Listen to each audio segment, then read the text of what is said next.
গাজীপুরে ছাত্র জনতার উপর সন্ত্রাসী হামলার ঘটনাকে কেন্দ্র করে আজ শনিবার থেকে সারা দেশে বিশেষ অভিযান শুরু করেছে যৌথ বাহিনী।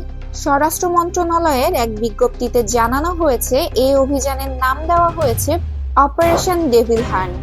বিজ্ঞপ্তিতে বলা হয়, গতকাল শুক্রবার রাত্রে গাজীপুর ছাত্র জনতার উপর সংঘটিত সন্ত্রাসী হামলায় কয়েকজন গুরুতর আহত হয়েছেন। পরিস্থিতি নিয়ন্ত্রণে আনতে আজ স্বরাষ্ট্র মন্ত্রণালয়ে আইন শৃঙ্খলা রক্ষাকারী বাহিনীগুলোর সমন্বয়ে জরুরি সভা অনুষ্ঠিত হয়।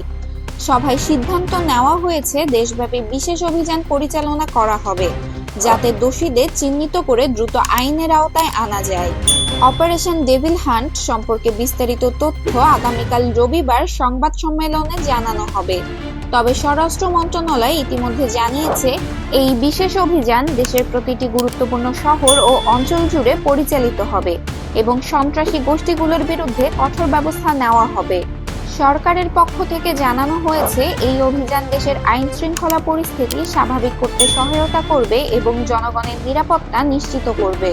প্রসঙ্গত, স্বরাষ্ট্র মন্ত্রণালয়ের বিজ্ঞপ্তিতে শুক্রবার রাতের হামলাকে পতিত স্বৈরাচারের সন্ত্রাসী কর্মকাণ্ড বলে উল্লেখ করা হয়েছে। আইন শৃঙ্খলা বাহিনী জানিয়েছে, অভিযানের মাধ্যমে হামলার সঙ্গে জড়িতদের দ্রুত শনাক্ত ও গ্রেফতার করা হবে। বিশ্লেষকদের মতে, এই অভিযান দেশে স্থিতিশীলতা বজায় রাখতে গুরুত্বপূর্ণ ভূমিকা পালন করবে। প্রণতি রহমান, প্রেস 20 বাংলা।